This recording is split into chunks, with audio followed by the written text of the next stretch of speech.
Dengan judul energi dan perubahannya dengan saya sendiri Putri Amanda dan teman saya Roberta Lemantoro, saya Rika Sita, dan berikut ini materi-materi kami. Ini adalah latar belakang tentang energi dan perubahannya. Pada awalnya manusia mengandalkan sumber energi yang mengalami sederhana seperti api untuk pemanas dan penerangan, serta tenaga manusia dan hewan untuk berbagai aktivitas sehari-hari. Pada zaman pertanian, energi digunakan sebagian besar berasal dari kekuatan alami seperti tenaga angin, air, untuk menggiling gandum atau untuk irigasi. Revolusi industri pada abad ke-18 menandai perubahan besar dalam pola konsumsi energi. Batu bara menjadi sumber energi utama yang digunakan untuk menjalankan mesin-mesin industri. Selama periode ini penggunaan energi meningkat drastis, yang menyebabkan perkembangan pesat dalam sektor manufaktur, transportasi seperti kereta api uap, serta perumahan dan kotaan. Kemudian pada abad ke-19 dan ke-20, minyak bumi dan gas alam mulai ditemukan dan menjadi sumber energi utama, menggantikan batu bara di banyak sektor. Ini adalah teorinya.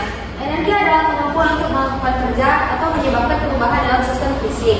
Energi memungkinkan terjadinya berbagai proses dan aktivitas, baik dalam kehidupan sehari-hari maupun dalam fenomena alam. Dalam fisika, energi diukur dalam satuan joule atau yang disebut G, dan dapat hadir dalam berbagai bentuk seperti energi kinetik, energi potensial, energi termal, energi kimia, energi listrik, dan banyak lainnya. Energi tidak dapat disetakan atau dimusnahkan, hanya dapat diubah dari satu bentuk ke bentuk lainnya. Sesuai dengan hukum kekekalan energi, sebagai contoh energi kimia dalam bahan bakar dapat diubah menjadi energi kinetik dalam kendaraan, atau energi potensial dalam air terjun dapat diubah menjadi energi listrik dalam pembangkit listrik tenaga air. Secara umum, energi sangat penting dalam kehidupan manusia karena hampir semua aktivitas yang dilakukan memerlukan energi, baik untuk penerangan, penggerak, mesin, pemanas, atau berbagai kebutuhan lainnya. Ada beberapa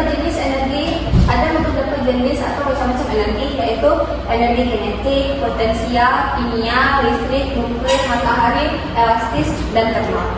Pembahasan yang pertama energi kinetik. Energi yang dimiliki oleh benda yang bergerak. Semakin bergerak maka ada kecepatan suatu benda, semakin besar energi kinetiknya. Contohnya kendaraan yang sedang bergerak.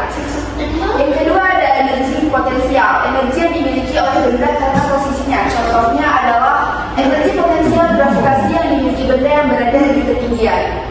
Yang ketiga ada energi listrik. Energi yang diperoleh dari aliran elektron atau listrik. Energi yang ini digunakan dalam peralatan rumah tangga, kendaraan listrik, dan lain-lain.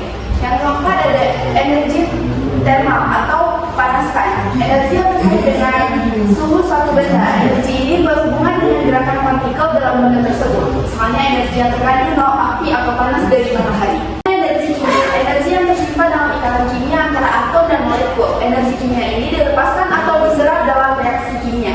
Contohnya adalah energi yang terdapat dalam bahan bakar seperti minyak, gas, dan makanan.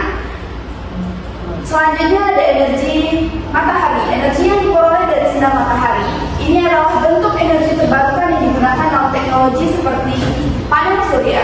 Selanjutnya ada energi nuklir. Energi yang diperoleh dari reaksi nuklir, baik fusi atau penambangan isi atom maupun fisi atau pemecahan inti atom. Energi ini sangat besar dan digunakan dalam pembangkit listrik tenaga nuklir.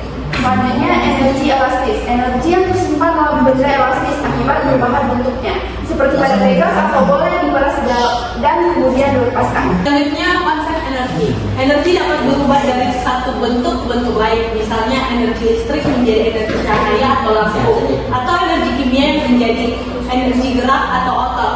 Energi terbarukan. Energi terbarukan adalah sumber energi yang tersedia secara alami dan dapat diperbaharui secara terus-menerus sehingga tidak ada habis.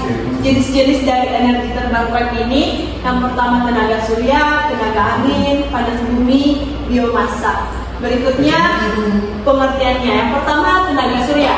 Energi yang berasal dari matahari dimanfaatkan melalui panel surya untuk menghasilkan listrik. Yang kedua, tenaga angin.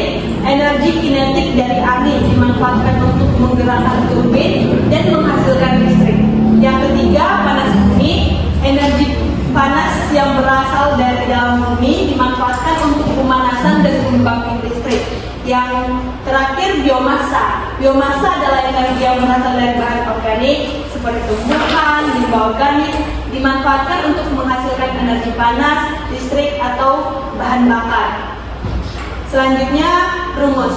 Rumus dari energi listrik ini ada usaha yang diperlukan untuk memindahkan muatan listrik, yaitu W sama dengan V kali I kali T, yang dengan keterangan W adalah energi listrik atau dengan satuan joule, V yaitu tegangan listrik dengan satuan volt, I yaitu arus listrik dengan satuan ampere, T yaitu waktu dengan satuan sekon, yang berikutnya R yaitu hambatan dengan satuan ohm.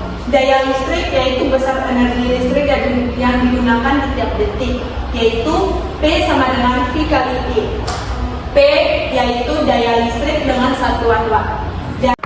Demikian presentasi dari kami. Mohon maaf bila ada kekurangan. Assalamualaikum warahmatullahi wabarakatuh.